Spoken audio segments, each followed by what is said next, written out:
Hi, I'm Jillaine Berardi, Assistant Superintendent for the Center for Innovative Teaching and Learning. Today we kicked off our podcast for the Whole Brain, Whole Child, and we are looking to have deeper conversations about special education through the mechanism of design work. And today I got the opportunity to speak with Christina Rutella. She's the principal at the high school in Port Ewan. The opportunity to speak with Eric Cruz, he's one of our social workers, and also Rosie Pagana, which is one of our teachers. We're going to be able to think about children, think about what they love, and think about what the staff needs to make this all happen. Hope you enjoy this episode. Here we go. Here we go. I'm taking one deep breath. One more deep breath. Okay, so we're centered and we're here. Right. Hello, welcome. Thanks. Super excited to have you all here. So we are going to have a discussion about special education, a deep discussion. And so I'm super excited to have the opportunity to have Christina Rutella, principal of the school here, Eric, social worker, and Rosie, one of our teachers. And so we were asked to actualize this deeper learning through the whole brain, whole child model, because that's what our model is. Last year and the year before, we had teams for PBL, crew, and DEI and belonging, and both of you were on separate teams, but you did deep work. This year, we brought everybody together, the cohort, so we had teachers, related services, social workers across K-12. And so we're going to talk a little bit about how you feel that's going and from your perspective. Also, we're going to talk about how do children engage in school and how you're building community for these kids. Okay, so we're going to do a warm-up question. This comes from Adam. He told me last night, I'm going to give you the warm-up question. So if you were an animal, what would you be and why? That's the question he wanted me to launch for you. You want me to go first? Yes. I don't think I have a choice other than to be a chicken because that's what we've created here. I didn't even care about chickens until I still don't. we brought chickens here. And I think the students would be like, she has to be a chicken. So I'd be a chicken. I say a dolphin. I like the water. It's probably between that and a bird, but I like the water. And, you get to travel through the sea. So you don't have to get on a plane. Yep, that is. There you go. Yeah. I would probably be a giraffe for no particular reason other than I like them. And you're like a long neck? I would, yeah. Okay, because I want a long neck too. Reach real high. All right. Let me think. I think I'd be an eagle. Still to soar. So, all right. I love that question. So that's Adam's, and I'm going to use that for them as well when we get to speak to them. All right. So we're going to dive in. So each of you can just give us a little bit of your background, what brought you here, Christina, and let us know where your heart's at with this work. Awesome. So I've been in special education for about 18 years, mainly as an educator in elementary education. I was in elementary special education for 13 years. And while I was there, I found my way into coaching and training adults and community members and a passion for leadership. And that's how I landed here because there was an opportunity for me to become a leader. Started as a teacher in elementary here, simply because I knew I wanted to be here and be involved in the work that we do. And soon became an assistant principal for our short-term therapeutic programs. And then quickly and rapidly was told I was going to be the principal of the high school. And I love it. So that's a little bit about my journey and how I made it here. And I'm so psyched you came up because I know at first you were thinking I'm elementary. And I'm like, nope, you're going up. Yep. And I awesome. wouldn't change it for the world. Yeah. So thank you. I did ask you, but I'm happy I'm happy you came because I saw it in you, definitely. Social worker by trade. It's my 13th year of being a social worker. Here? Just in general. Oh. 13th year. I've worked at community-based organizations. I've worked at schools. But really what made me become a social worker was my own personal experiences growing up as a teenager, and also pretty much reflecting on my schooling and my learning, and realizing how important support is to young people. And I actually have an affinity for young people. One of my sole purposes, I've always said in becoming a social worker, is just helping young people maximize their fullest capabilities and their fullest potentials and being able to believe in themselves. So I definitely try to champion that sort of stuff into our students. What brought me to BOCES was it provided a unique opportunity to do those type of things. In particular, and this has always been like the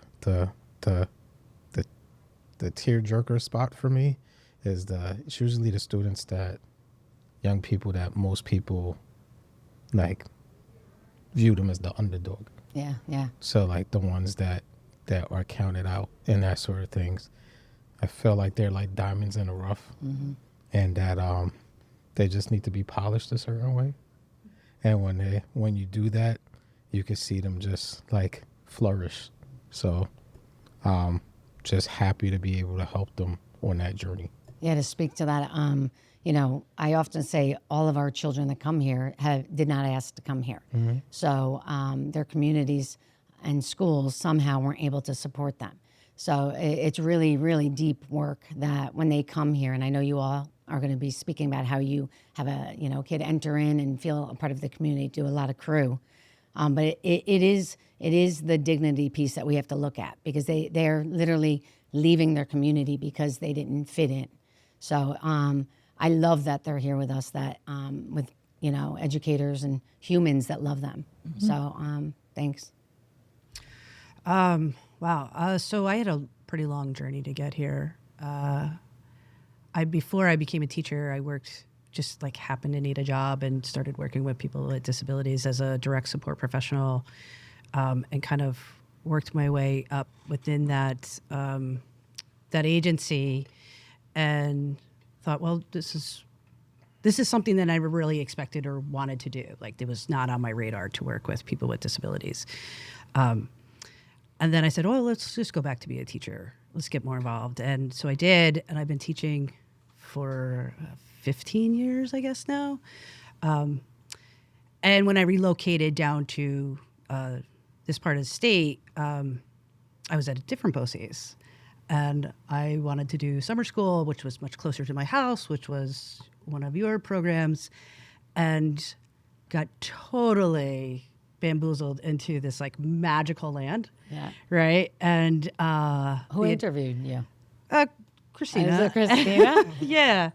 Yeah. And she was like, oh, you should just stay. And I think I remember you telling me about it. I got really talked into just staying. But this place is just so different than any other place that you can possibly work. I came from a really large district, and we're working with people with disabilities in a large district. They're still on the outside, right? Like they try to include them as much as possible, but they're not quite part of the real community, where this is the only community that you have. So there's no way not to fit in. And that's really special and amazing to me. And that's even for adults. Right. Because I came from business. So when I went into education, I was like 32. And so I was at the high school. And I was actually regular ed for a couple classes and special ed for a few. And so just the feel of like, what's going on here? Like you literally got treated a little differently. And so it just made me think about the one classroom that when I went in, there were special ed kids sitting on the left, regular ed kids sitting on the right. And I was like, what the hell is going on here? So that really, looking back, I didn't realize it then. That was building the blocks for me, because even the adults felt marginalized, especially TAs and aides, especially. I had to make myself, known. And I get into business anyway, what's going on here. But otherwise, you were like, you're over here, and then you're over there. Please take care of that. So, and just imagine that was what I'm saying, what the kids feel. So absolutely. So that takes me to the work we've been doing agency-wide, and we know York Inspires is, on the forefront of education. And so we're doing deeper work with deeper learning and deeper leading, and that's what you're talking about, because you lead your classrooms, you're leading a building.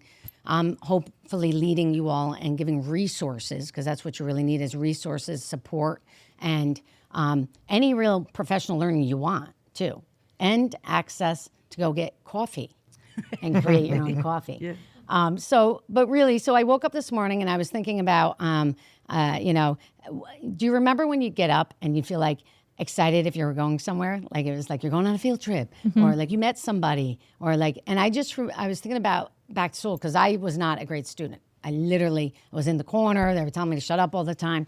And I remember but what I loved was, a teacher that I really connected with, and they let me have fun, blow bubbles, do whatever I want to do. And then a lot of social stuff. And so I just wonder, schools got away from that. And literally kids are supposed to be creative, and they're literally supposed to just have their spirit out and find, what they love. And even the kids that struggle, we've all gone through things. If you are designing PD, designing units, designing whatever for them, if they tap in and engage, they're not in their worries, they're engaged, so they can be present. So I'll start, Christina. You've been deeply involved in the work for deeper learning. What does whole brain, whole child mean for you, and what does the model we've been doing across K-12 mean for you as a leader?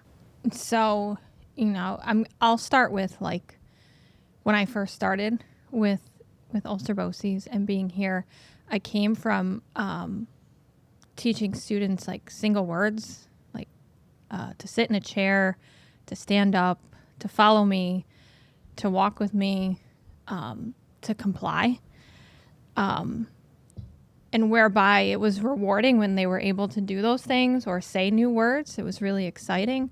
When I came here and I started engaging in the work that we're doing here, I was able to have connection.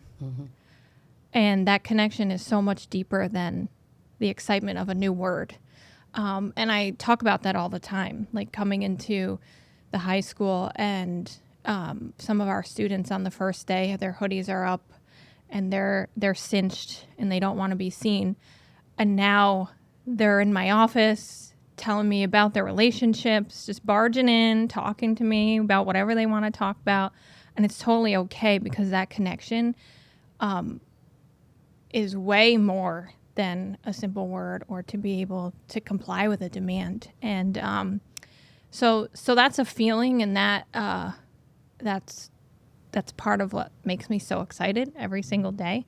So that's a little bit of a backstory, but whole brain, whole child is really developing education and life for our students around what their community needs to feel like, around what their setting needs to be, whether they sit in a chair or not is okay. Maybe they're walking around the classroom or bouncing silent basketballs, and it's okay. And our educators can still teach because it's okay. So it's really designing education in a setting where the students want to be here, they feel safe. Their voice is a part of their education. Their voice is a part of their surroundings. And we are deeply involved in their story and their journey, so that way we can bring passion to the journey they've had, the journey that they have moving forward. And Can I ask You you know, just, yeah. you got me thinking, so, Yeah. so you're talking about whole. Yep. And so if we're bringing it back to the deeper learning, yeah, the scope of work we did, the whole brain, whole child. What do you think about how we brought together teachers, TAs, aides, social workers, physical therapists, OT? What are your thoughts on that? And how has that shaped something a little different this year? So watching that was amazing. I think it all starts with crew and building trust with each other, and to take the isolated lanes of our stakeholders, our OT, our PT does this, our social workers do this, the teacher does this, the TA does this, and bring them all together so that not just a single child can have the benefits of like maybe one single goal in an IEP, but the entire class can get the movement. The entire class can get the SEL supports. The entire class maybe gets the same adapted supports in writing. So, I think I hope I answered your question. Yeah, you did. But I want to ask it's like Rosie, bringing them all together. It's definitely. Yeah. Like what I'm hearing from you is, if a kid has a goal they have to work on, others can also be working on that goal, but you're also focusing on that child as a team. And not only at a table, but engaged. Yes. And they're all working together and moving.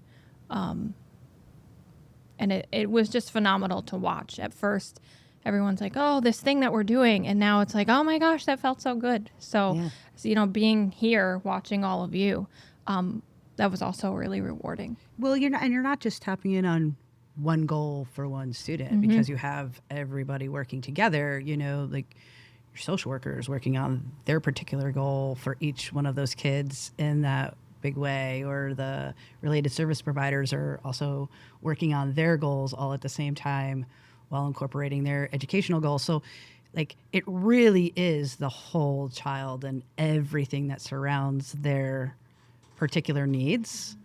And you're doing it across, places within the building, within the project, but everybody's working on the same project, so you got this big picture of what we all want to do together, but each kid just gets their individualized part all kind of happening all at the same time. It's really kind of fascinating. And you've been a teacher, so we with intention brought teams together. So this is what we're talking about, and started to design lessons and units together. Have you ever had at a table when you're designing for your special ed kids, your OT, your PT, your speech, your social worker in that format? No, that's a really interesting point. Like, normally as a teacher, you're the one who's coming up with these different ideas, these different plans. Oh, I'm going to do this project, and you're doing it kind of in a vacuum. And the related service providers are doing their own type of lesson and skill building and that kind of thing. It's really kind of rare that you're coming together to do all the same thing at the same exact time, while still utilizing your expertise within that. So no, like I've never. Yeah, so it's never really happened before. So that's my experience. And that's I remember in the beginning of the year, people were like, why are we doing this? What's going on here? We're starting to. That is deeper learning, and that is where we needed to go, because when these children get here, we all have one little piece of that child, and that child could have 10 adults in one day. If a child is having a bad day, social worker may show up, and then after you have calmed that child, they may have to go eat, the one-to-one aid. Then you have to get right into OT, because you have to be able to level up and do the goals so that you can be typical in the world. So part of this, I want to ask you, Eric, is that back to the deeper learning scope, we did the work together. You were there, and you were a part of the first project, and you gave your input, and then you came back from, I think, a conference and started to lead some design work, correct? Can you speak to that a little bit? So I had the opportunity with Christina and several other colleagues throughout the buildings BOCES wide to go to a trauma sensitive conference in Atlanta, Georgia. In that conference, it was geared towards obtaining skill sets and knowledge in terms of like what can make schools more trauma friendly in terms of their environments. There was one workshop in particular where it talked about the importance of emotional regulation, but using exercise and sports related activities in terms of keeping students engaged in their learning community. In the past, I work in the old community in the management needs program, and in the past, there's been opportunities where students were able to go and have outdoor activities in order to keep them engaged within their learning environment. Since then, things have changed a little bit, and it felt like we needed to probably get back to where that was in particular. And this workshop basically just gave the idea of how to actually do that. And it was comprised of creating regulation zones, which was basically exercise zones within the classroom, structured for students to get the sensory input that they need to be able to regulate themselves and take ownership basically of what they need in order to be able to stay within their classroom setting. Since we rolled that out in about 2 classrooms in our community, the teachers have mentioned that elopements have gone down in Really? terms That's of good. students actually leaving the classroom. Students have utilized those activities that we invested into the classroom. And I know you had a chance to witness Yeah, I walked in and there were basketballs. I'm like, all right, they're called quiet basketballs. silent basketballs Silent basketballs. that basically make no noises but functions the same way as a basketball. Something came flying at my head, though. I don't know if that would regulate me. What was that? Some type of thing. I'm like, what is going on? But then they were loving it, But the big thing and they were learning. the big thing that I got out of it is like their willingness to want to share with you guys when you came into the classroom in terms they of were. like, this is what, like this is how this works, the excitement, the enthusiasm that they had in terms of wanting to share like these things that they're actually doing and how it contributes to their learning. And the beautiful part about it was before we even wrote this out, we had one of the teachers, Ms. Brunson, an English teacher, who did a survey in terms of what the students thought that they needed in order to be able to function better as students and what they needed to be successful in their environment. And a large majority of them mentioned the importance of movement. Yeah, yep, definitely need to move. Awesome. And that was celebration of learning after a PBL cycle with whole brain, whole child. And, regular ed schools that have special ed kids, just schools in general, this model that we're developing together with expertise, we have that visual with all of our expertise, and it's not just a pretty visual or a nice slogan. Whole brain, whole child. It's really whole brain, whole child, because the experts are coming together and working on the areas that you have fine motor, OT, large motor, PT. So it's not just a nice slogan. We're actually bringing them together. So yes, Rosie, if you need something, you're whole, a little piece out of here, let's go do OT. And then you're starting to work on whatever it is you need, and maybe I need to benefit from that. And so you have mastered it, and maybe I haven't.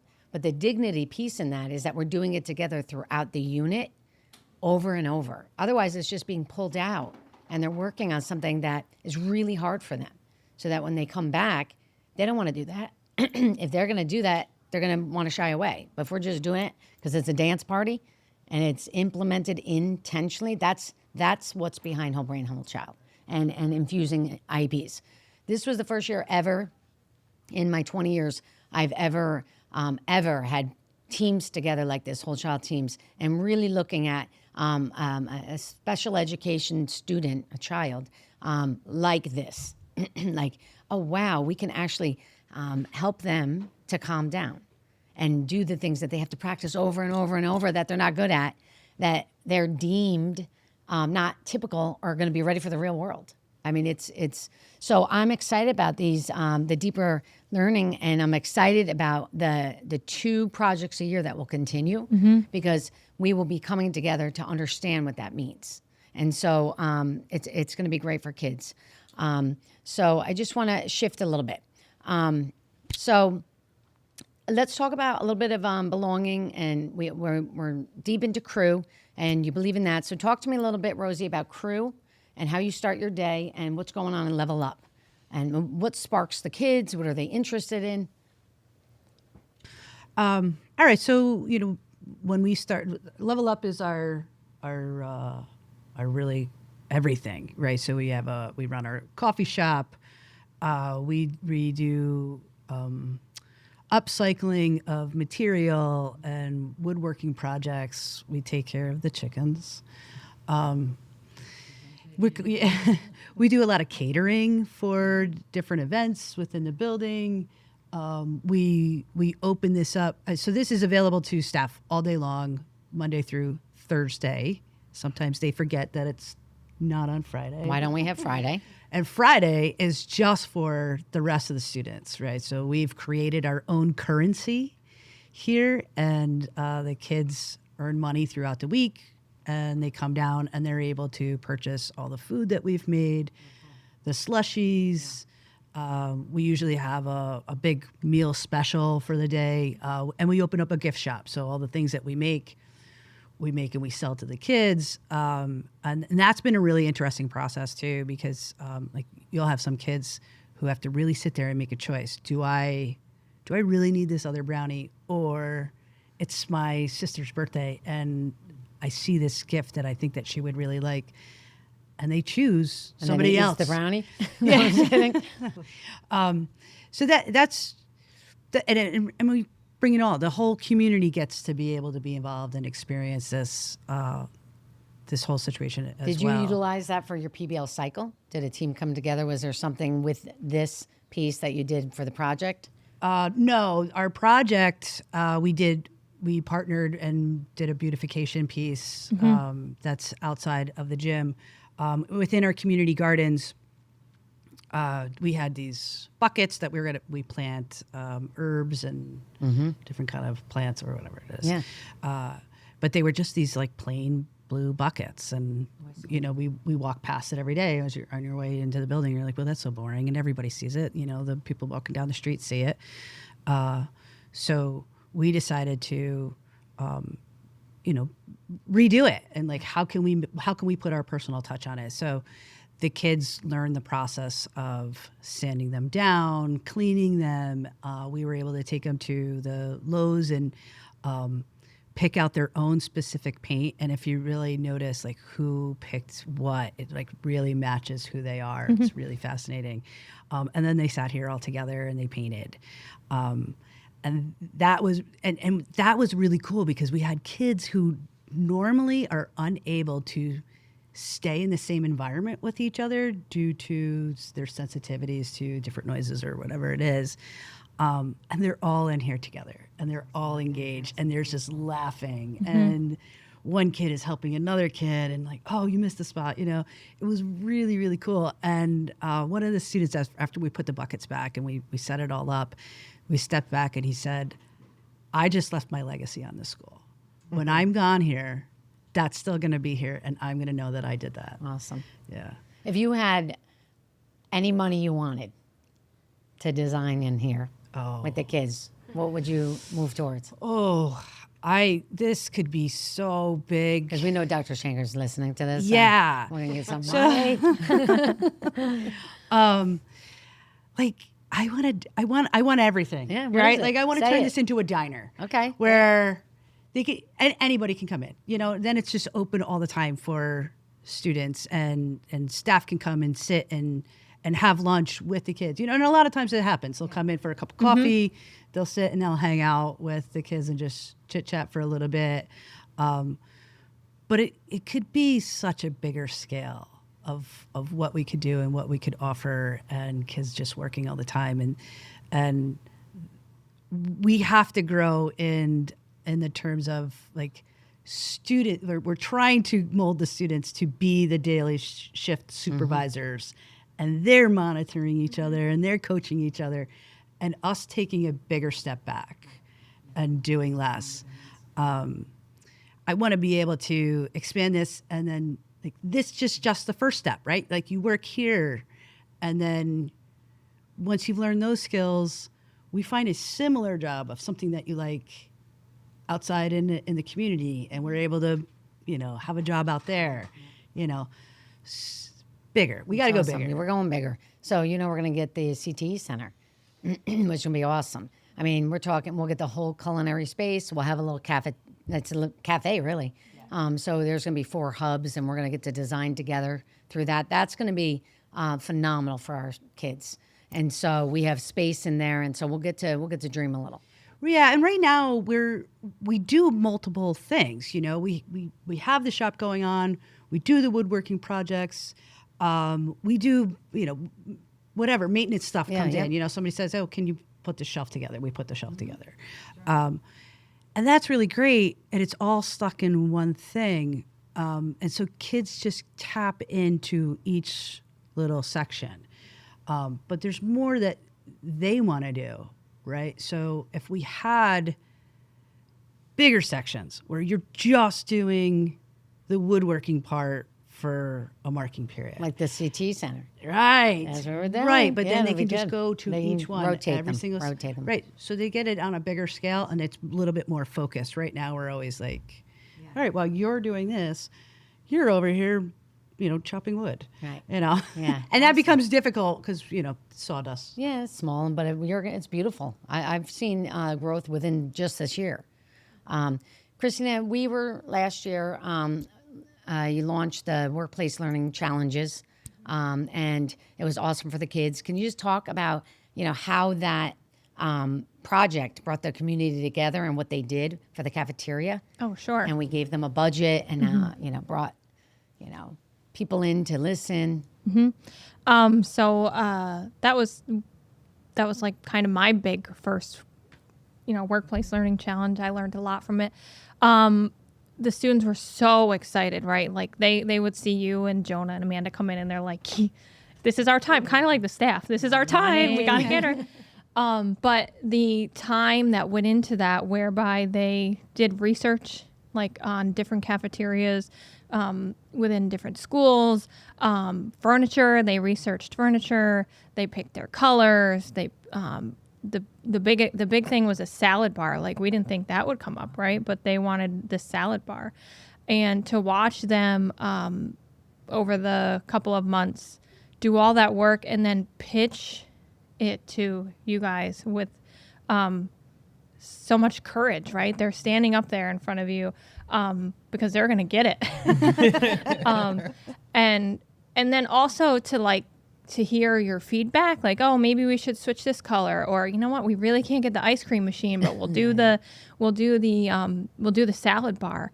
And then they accepted that, and they met in the middle, and to see it all come together was beautiful. The day that they walked in and all the furniture was there, it was awesome. painted, and then their salad bar took a little longer, but that was so exciting. They're like, we voiced that, we said these things, and here's what we created.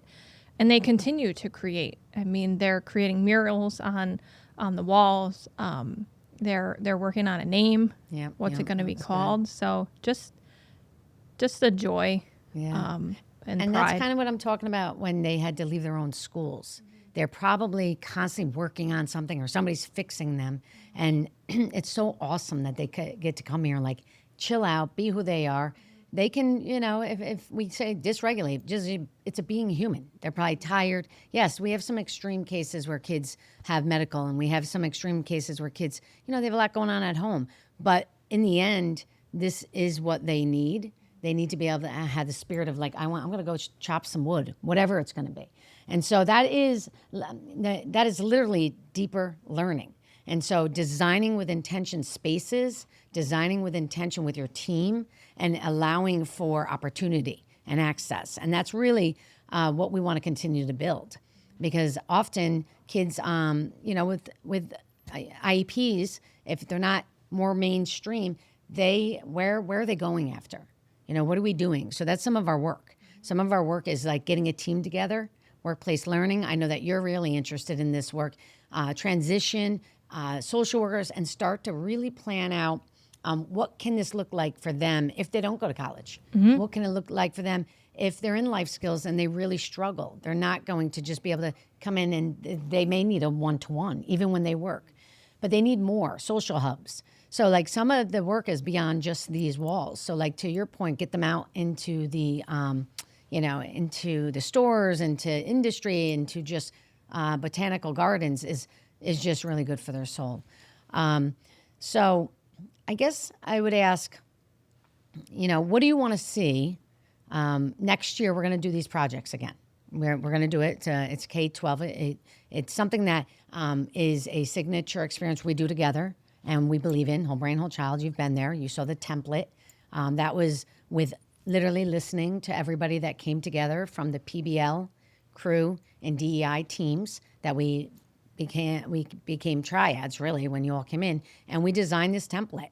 And so this template is really, just a tool to look through the lens of how are we going to design this 1 month unit, okay?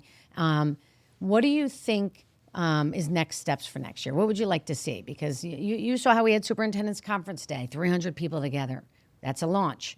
And then we ended up having, our cohort teams that came across K-12 and brought it back to all of the schools, 300 people. And then we had 2 projects. What do you want to see next year with this for the kids and for the staff? Well, for the staff, I really would like to see other voices, right?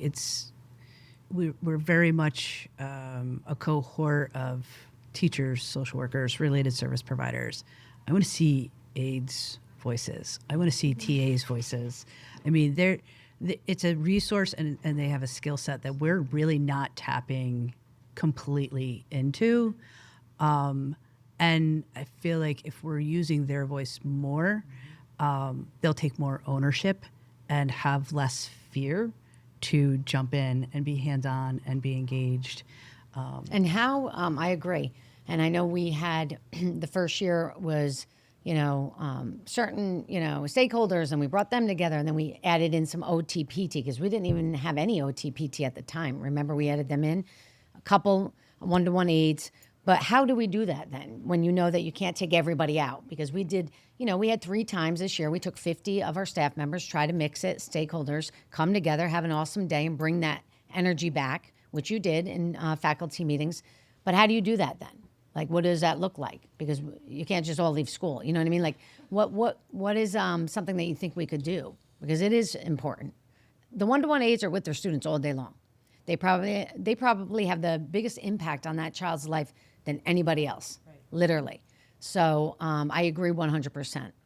I honestly, you find a way, Jill. Like, we work really hands-on as a team, right? So if you have to cover, if I have to be the one-on-one for the day, I'm going to be the one-on-one for the day, and that's okay with me because it's more important that we hear that person's voice. Yeah. So you figure it out. You do what you have to do. So we're going to have to figure it out. We'll have to figure it out. Figure it out together. Right. I agree 100%. I'm ready. Yeah, that's. We got feedback from they want more in the schools. I want to do like a half days, which, if we had once a month half days that kids go home and we could actually do work together, would be phenomenal. So, Jonah. What about you, Christina? What would you like to see? What do you want to see next year to move forward with the whole brain, whole child work that we're doing specific to deeper learning? So I think just stronger, just to get stronger. I think we're in a really good direction. I think Project 1 to Project 2 was phenomenal in the growth that we made. And like Rosie's saying, just bringing in more voice, and just, maybe more of an opportunity for others to experience what our cohort experienced this year. So expanding the cohort. Now we have this set of skills, like just offering that to another set of 50, staff members. And I just, with each project, it's going to get stronger and it's going to become more natural.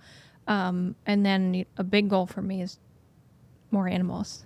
So It's phenomenal because our Venn diagram that more animals, Rosie. well the Just be a donkeys are dog. coming in. I heard The donkeys. the donkeys. How and about the mini goats? Llamas. Mini You goats. guys are making me panic. No, but we have the Venn diagram, and I loved how your first year you put that up and you were starting looking at it, and it had animal wellness, and you were one of the first that really took off with that, which is awesome. I mean, there's some dogs that go into the schools that visit, but it's really good because I saw some of our toughest kids when I was walking around just visiting. Having those little chicks in their hands, literally melting, chilling out. So it's wild getting to know what they need. But the animals, like for some of these kids, touch their soul. We recently were looking for a student maybe 2 months ago. Like, oh, they're not in their classroom. Called out an area. You look on the camera, they're swinging on the swing with a chicken, right? So they're just swinging. The chicken is gladly swinging. And then when we brought the rabbits in, I had a student say to me on the first day, just reached in to pet the rabbits, and he says, "I feel so calm now, Miss Rutella." And I was like, "That's the whole point. I'm so happy, And this is a student who's dancing all over the place all the time, and he just stood with the rabbits for probably 20 minutes, explaining how calm he felt. So, And you did speak a little about, all of you talked about voice, really. We had empathy interviews in the projects. And so how do you feel they helped? How did they show up in the work that you did? How did their passion show up? It's funny that you say that because I feel like when you talk about empathy interviews, I think the projects going forward may need to be structured that way, only because this year the projects were okay. It was staff collaborating with the students. I really think the students need to have more input on the projects themselves in terms of like compiling like an interview survey in terms of like, what do you think is something that would be advantageous to your learning, but also as a community in a school-wide learning environment as a whole that we can bring to the forefront in a project. And like allowing them to just get creative and have input in terms of what they think that actually looks like, and then voting on, which particular topic they want to do at that within that particular cycle, and go from there. Yeah, they take ownership, students, when they know that their voice is actually being heard and they're being understood. So I think that's something that needs to be tapped into some more. Yeah. We do the same. Like when we're Maybe. adults. maybe the students and the aides are the next cohort. Oh, that would be really neat. We're going to we'll pull in a few from the first one. So we'll look at how we want students, certainly. They and could aides come here will and have lead our faculty meeting after being a part of that cohort. So Christina, that's awesome because that's in the schools too. So now you're thinking, how do we, because that's going to have to happen, because if we only had 3 really meetings, 1-day meetings. Do you remember? And we did a lot. And you all got your spirit up, and then there was a series. But yeah, you have to be thinking about within your own school too. How are you going to do pockets of that? Certainly we can pull out aides and more TAs. We need that. My whole life I'm saying, the aid, the one-to-one aid is powerful for that child. But how do we do it? And we don't have to answer this question. Can have 1 or 2, but like, how do you do it? Because you're the principals and you're the staff. You're here every day. How do we rotate it? Are we saying that it's a field trip once a month on Fridays in-house and you're doing that work and you're just doing that work? You have to think about that. The 3 days that we pull out, certainly We'll continue to get, more stakeholder groups, but that's only 3 days. So what can we be doing in the schools? And that's awesome. I think that's a phenomenal idea. I just want to ask a question, a day in a life. So I think we're coming to a couple more questions. What would be an ideal day in the life of a neurodiverse student or a student with passion? If you could think of a student in your mind, and what would a day in a life be? And just dream a little. Me? I think we're doing an awesome job. And I think a day for our students is phenomenal. I'd like to see them get out more, exposure to working in other places or having opportunities.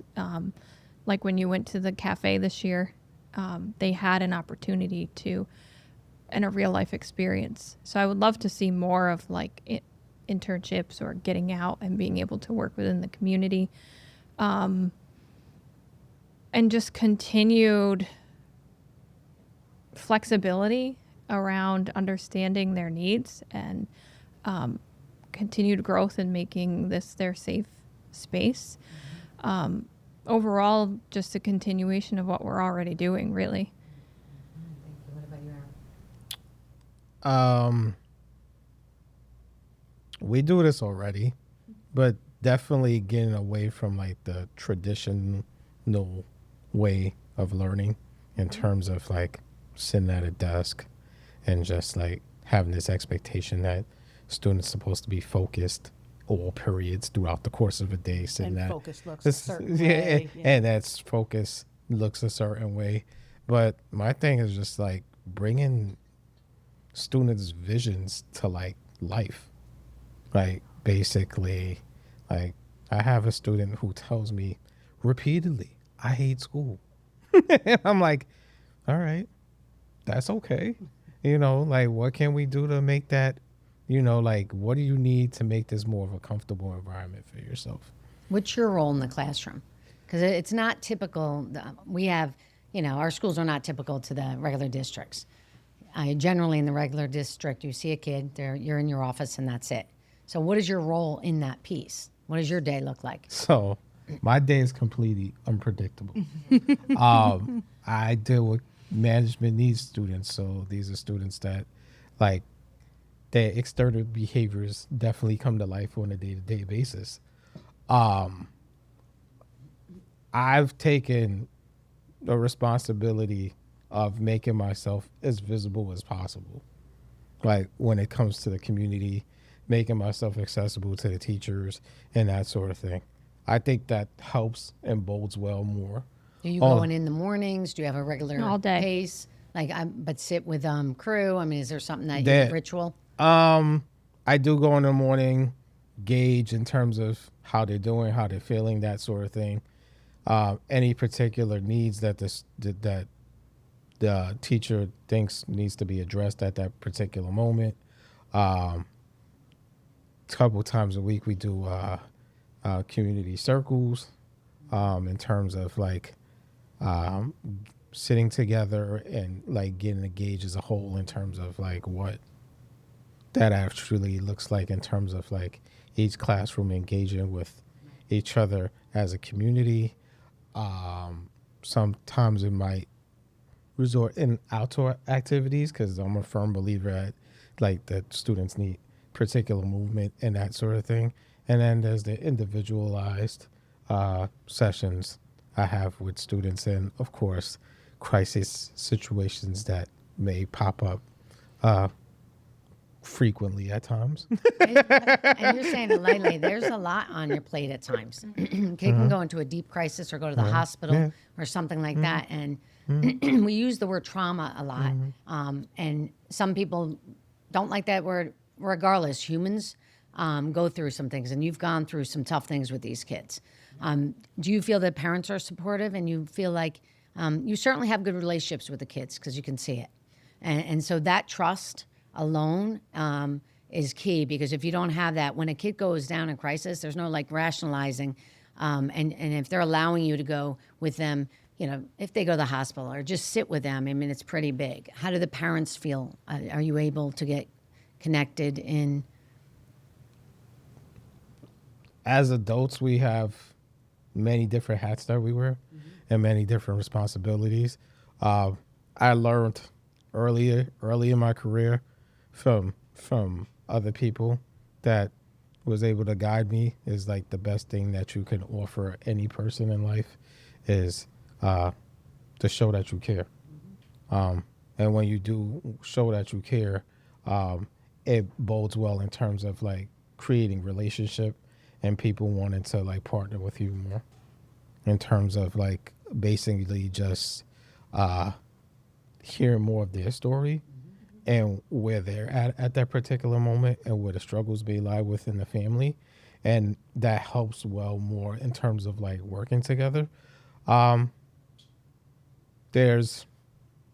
varies in terms of like people's engagement and involvement that they want. But you don't take those things personal. You basically, at the end of the day, that you know that there's a young person in front of you that may not have the best circumstances, but at the same time, they don't have the skills yet that they need to be equipped to be able to deal with these things. And that's okay. So your job is just to be an added support function there for them in order to ensure that they know what an ideal functional life would actually look like, because this may be the only place that they can actually get it at this particular moment. Absolutely. The belly's got to be full, and they have to know their value. I think, Eric, and then I'll go over to you for a day in a life. I think about, like, of course, after COVID, but mental health went way up. And so schools are definitely not equipped in the way they should be. I think it's interesting here that back to whole case, managers, case management is really social workers and teachers. Yes, TAs and aides are with you, but you really have to run that IEP. They're here because they have an IEP. They're here because they have accommodations. You hope the IEP is written well so that it's not overwhelming and it's with dignity. But at the end of the day, they need to be able to have these, tools and when they leave, because the IEP doesn't go with them. It doesn't even go to college. 504, yes, it's civil right, but IEP doesn't. So thank you for the work you do. Certainly with social work, it's a lot. So what's a day in a life for you, Rosie, for a kid? It's really, it's very much student driven, right? They'll, in this room in particular, they come in and they'll say, hey, this is the menu I want to do today. Can we do this? Sure. Always. Right. Yeah, we can do that. We have the stuff to do it. And we have these little staff meetings, and the kids are like, all right, I want to do this job today. I'm going to do this job today. And they really dictate what they want to do and where their goal is for the day. And we are really here to just push them along, right? Encourage them, praise them, celebrate them. And they tell us what they're going to do and what they're going to learn. Yeah. Right. And I can imagine when some of them, because you have to do literacy, numeracy, read, write. That's where some of the kids, it gets difficult, and then they want to be back down here, even though this is just as important. Well, we're doing all of those things in here. Yes, that's great. Yeah. Right. Some of them don't get pulled out one-to-one if it's more in-depth, maybe. Or no, I was thinking if they had to have the reading specialist or something like that. A lot of times, those providers will come in and push in. Everybody likes to be in here, right? Yeah. It's a good time. Food, you got That's the true. coffee. So, a lot of times the related service providers like, do I want to sit in my office and do this with this kid, or do I want to go to Level Up and eat a brownie and Right. like hang out and cook? So most people push in and be a part of this all the time. But we embed the reading into it. We embed that's important. the money into it. Yep, and yep. Financial math is on there. Okay. I would love to see more music, more art. I know we have a fabulous music ascension program, and he's, we're going to keep him and get him involved in the labs. Definitely I want kids outside. I want them to get here and like literally go for a run if they need to, obstacle course. I mean, when I was at this level, I used to think, oh my gosh, imagine we could have an obstacle course all over. You have a theater over here. So we have a possibility of doing this, which is exciting at the CTE Center. So we're going to get to dream together. We're going to get voice. We're going to get voice from many kids, TAs, aides, everybody. And so that's going to be a fun time because that's what we really need. I mean, they need to be out in nature and they need to be having fun. They need to be silly. They need to laugh. All right. So I really appreciate having this discussion with you all. At the end of the day, our kids need the opportunity and access, and they need to be able to have the spirit of a child back. We're going to crew out. If you had to describe this journey so far at Ulster BOCES in one sentence, what would it be? I don't know if I can do it in one sentence, but I'll try to do it fast. To me, it was like, I feel kind of like Dorothy in Wizard of Oz, where I just kind of like fell into this place, right, with all these people hanging around, you know, and there's Christina waving her magic wand and like, here, follow this yellow brick road, right? So you're like, what is happening? You know, like you really had no clue what was going on with yourself. And you're like, all right, this road's really pretty. I'll just keep going. And then like along the way, all of these other people start coming on your journey who have these like different skill sets, and you're like collecting people, and you can see the Emerald City in a distance, and you're headed there. And when we get there, it's going to be a good time. But yeah, that's kind of what. It's going to be belly laughing fun. Although you make me do that already. Yeah. Awesome. How about you? I can't top that. Wow. I know. I was like, that was very, there goes mine. That's very vivid. You know, this is, I can't recall too many places like this that like, as an adult, I'm able to embrace learning. Mm-hmm. And I can be comfortable not having all the answers. So, and it's perfectly okay not having all the answers, because there's plenty of people in their own related jobs and capacities that have the skill sets that you can like talk, they're accessible. You can talk to these people. You can piggyback ideas off of people. God knows I do that to you so many times a day, and you do it to me too. Whereas it's like you're working collectively to like basically do what's in the best interest of the student. And I think the best word to describe it is just like evolving. Yeah. Like this is just constantly evolving. My career path, professional path being here is just constantly evolving. And I can feel comfortable embracing that and being okay with it and not having any set expectations with it. And it's a very comfortable feeling to have. It's a pretty good answer. It's a great answer. You might be here. Yeah. No, but you said adult learning and feeling vulnerable. And I think that's key, because that is what this is. These are the scope. You're learning. We're learning together. And then the children are learning. So thank you. And how about you, Christina? For me, very similar to Rosie.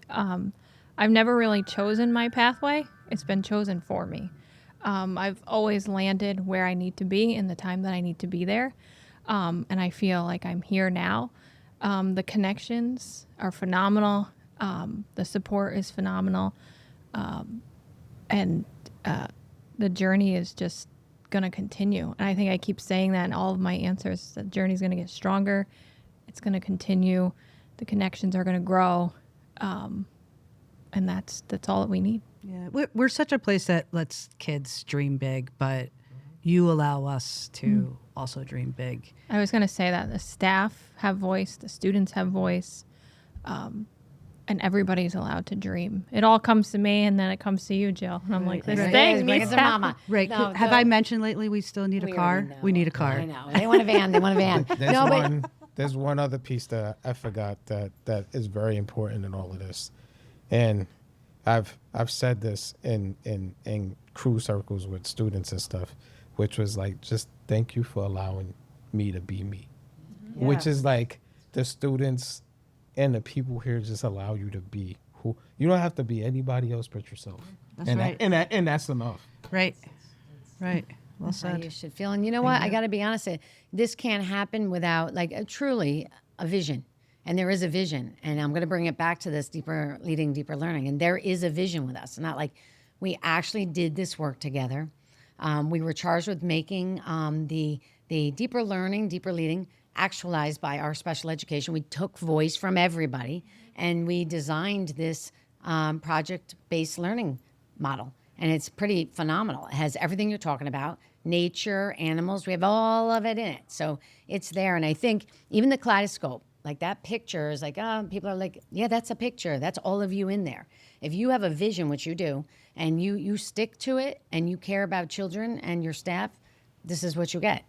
So I want to thank you all. I mean, really, I was super excited to spend a little time with you all. And we have much more deeper discussion going to special ed, the roots of special ed and all of that, but you're doing phenomenal.